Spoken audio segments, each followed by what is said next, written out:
संक्रांति के शुभ अवसर पर बीजेपी कार्यकर्ताओं के साथ समर्थकों का आज यहाँ पे प्रीति भोज हुआ है, क्या कहेंगे? देखिए, सर्वप्रथम अंग्रेजी का जो नव वर्ष है, नव वर्ष के पूरे मधुबनी वासियों को शुभकामना देता हूँ। और मकर संक्रांति के अवसर पर भारतीय जनता पार्टी हर वर्ष चूड़ा दही का भोज आयोजन करता है। उसी क्रम में 14 तारीख से एक दिन पूर्व 13 तारीख को आज पूरे मधुबनी जिला के कार्यकर्ताओं के साथ यहाँ पर दही चूड़ा का भोज का आयोजन किया गया है। और दही चूड़ा के भोजन से आज एक पूरे जिला में भारतीय जनता पार्टी में नए ऊर्जा का संचार होने जा रहा है। और पूरे भारतीय जनता पार्टी के कार्यकर्ता जुटे हैं और हम लोगों का अब एक ही लक्ष्य है। जो चुनाव होने वाला है, अक्टूबर नवंबर में बिहार विधानसभा का चुनाव होने वाला है, उस चुनाव में मधुबनी में 10 विधानसभा सीट है। 10 का 10 सीट जीतना हम लोगों का लक्ष्य है और निश्चित रूप से हम लोग 10 का 10 सीट जीतेंगे। इसी क्रम में आप लोगों को सबको पता है कि भारतीय जनता पार्टी के नए जिला अध्यक्ष की भी घोषणा हुई है। प्रभांशु झा जी बिल्कुल युवा कार्यकर्ता हैं, ज़मीन से जुड़े हुए कार्यकर्ता हैं। इनके अध्यक्ष बनने से पार्टी में हर्ष व्याप्त तो है ही, खासकर युवाओं में बहुत ही जोश भर गया है और बड़े उत्साहित है काम करने के लिए, पार्टी का काम करने के लिए उत्साहित है। और हमारे पार्टी में कई पूर्व जिला अध्यक्ष हैं। यहाँ पर 3 पूर्व जिला अध्यक्ष बैठे हुए हैं। घनश्याम ठाकुर जी हैं, भोगेंद्र जी हैं, बचोल जी हैं, ये पूर्व जिला अध्यक्ष हैं। और बहुत सारे हमारे वरिष्ठ कार्यकर्ता हैं। तो उनके आशीर्वाद से बुजुर्गों का जोश, बुजुर्गों का होश और युवाओं का जोश जब मिलन हो जाएगा तो निश्चित रूप से हम 10 का 10 विधानसभा आने वाला चुनाव में हम चुनाव जीतेंगे। और माननीय मुख्यमंत्री जी का कल प्रगति यात्रा, कल झंझारपुर मधुबनी आगमन हुआ और उन्होंने वहाँ पे हजारों करोड़ का मधुबनी जिला को उन्होंने सौगात दिया है। चाहे आपको कोसी नहर हो कि कमला नहर हो, मधुबनी में आपको अंतर्राज्यीय बस स्टैंड का निर्माण हो कि मधुबनी में रिंग रोड का निर्माण हो, और भी कई महत्वपूर्ण आरओबी उन्होंने दिया है। जयनगर में आरओबी दिया है और भी कई सड़कों का उन्होंने घोषणा किया है। इससे मधुबनी विकास होगा। और आप लोगों को बता दें कि जो बरसों से मांग था मधुबनी में स्टेडियम का, वह भी स्टेडियम स्वीकृत हो गया है, बन रहा है और वही भव्य निर्माण होगा। और यहाँ पर एक और यहाँ पर मधुबनी लोगों का मांग है कि 13 नंबर गुमती पर आरओबी का निर्माण हो। वह भी भारत सरकार रेल मंत्रालय में वो प्रगति की ओर है, वह एस्टिमेट में प्राकलन बनने की स्थिति में है। और सबसे हर्ष का विषय ये है कि यहाँ से उड़ान सेवा भी चलाने की योजना है और मधुबनी में छोटा हवाई अड्डा भी बनेगा, ऐसा मुख्यमंत्री जी ने घोषणा किया है। तो मुख्यमंत्री जी उससे पहले दरभंगा भी आए थे और वहाँ भी उन्होंने हजारों करोड़ का उन्होंने घोषणा किया है। तो इस घोषणा से पूरे मिथिलांचल में सिर्फ डबल इंजन की सरकार ही कर सकती है। डबल इंजन की सरकार, अंतर्राष्ट्रीय हवाई अड्डा डबल इंजन ही सरकार कर सकती है। वहाँ केंद्र में मोदी जी हैं और यहाँ नीतीश कुमार जी हैं। जब से डबल इंजन की सरकार बनी है, चारों तरफ विकास ही विकास हो रहा है। और आप लोग देख रहे होंगे कि दरभंगा जाते होंगे तो हवाई अड्डा जो है, जो मोदी जी कहते थे हवाई चप्पल से हवाई जहाज, ये लोगों का सपना साकार हुआ है। और दरभंगा में अंतर्राष्ट्रीय हवाई अड्डा का भी निर्माण होने जा रहा है, बड़ी तेज़ी से काम हो रहा है।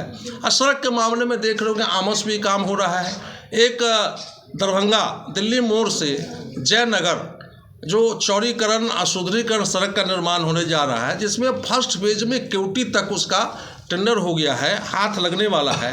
और फिर केवटी मनवारी से जयनगर तक उसका भी प्राकलन बन गया है और वह भी टेंडर की स्थिति में है, उसका भी जल्द टेंडर हो जाएगा। उस रोड का भी निर्माण हो जाएगा। मोटा मोटी हमको लगता है कि 2000 करोड़ का उस सड़क में लागत आएगी।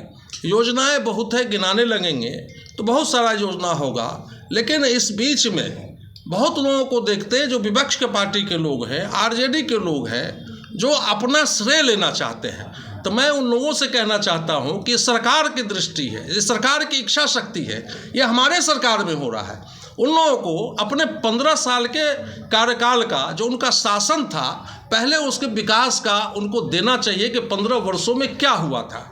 मधुबनी शहर का सौंदर्यीकरण हो, मधुबनी शहर का रोड का कैसे विकास हो, उस दिशा में भी हम लोगों ने माननीय मुख्यमंत्री से मांग किया था।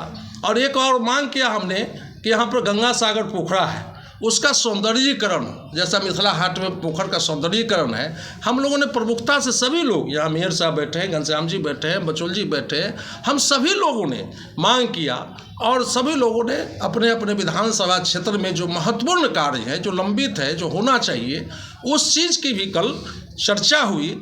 इसलिए विपक्ष के लोगों को हम कहना चाहेंगे कि सरकार की देन है, ये डबल इंजन की देन है। हम उनको कहेंगे कि आप काम इतना हुआ है मधुबनी में, कम से कम नीतीश जी को, मोदी जी को धन्यवाद तो दीजिए। लेकिन धन्यवाद देने के अलावा अपनी बात कहते हैं। इतने दिन तो थे, क्यों नहीं करा पाए? सब दिन थे ये लोग 15 साल तक, क्यों नहीं कर पाए? इसलिए डबल इंजन की सरकार की देन है, नरेंद्र मोदी जी की देन है, यहाँ नीतीश कुमार जी की देन है। और आने वाले समय में जनता फिर से 10 के 10 विधानसभा, मैं तो कहूँगा दरभंगा और मधुबनी 20 के 20 विधानसभा इस बार एनडीए के झोली में जाने वाला है।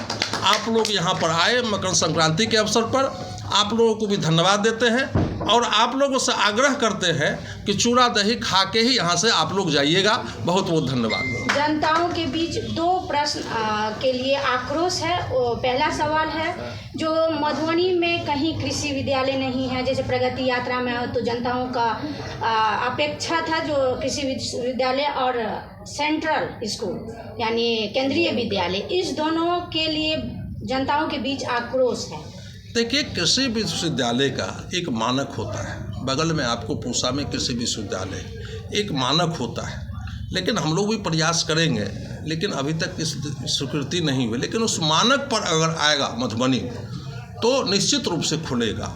और जहाँ तक केंद्रीय विद्यालय की बात है, भारत सरकार ने पास कर दिया है और कई जगहों का ज़मीन का प्रस्ताव गया हुआ है बिहार सरकार को। कुछ ज़मीन का में कुछ विलम्ब के कारण अभी तक निर्माण नहीं हुआ है, लेकिन लगता है कि जल्द ही हम लोग उस दिशा में इस समस्या को सुलझा लेंगे और केंद्रीय विद्यालय का भी निर्माण होगा।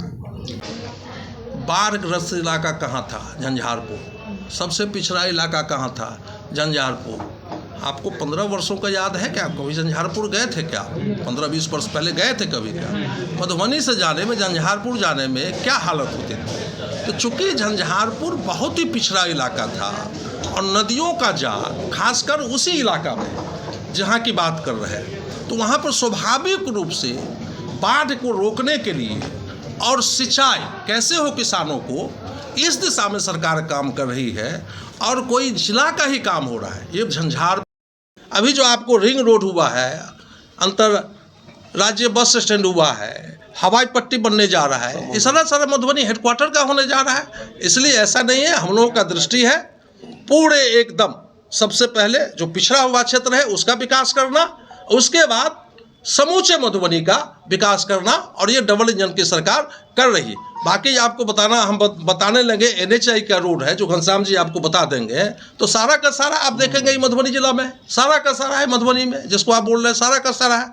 इसलिए हम लोग ये भेदभाव नहीं करते हैं कि मधुबनी हुआ कि झंझारपुर हुआ, पूरा मधुबनी हमारा है और मधुबनी में संपूर्ण विकास हो रहा है। सर, स्टेडियम का जीर्णोद्धार कब तक हो जाएगा? उसका मेरे ख्याल से काम चल रहा है, लेकिन उसका टेंडर हो गया है, 12 महीना का समय है।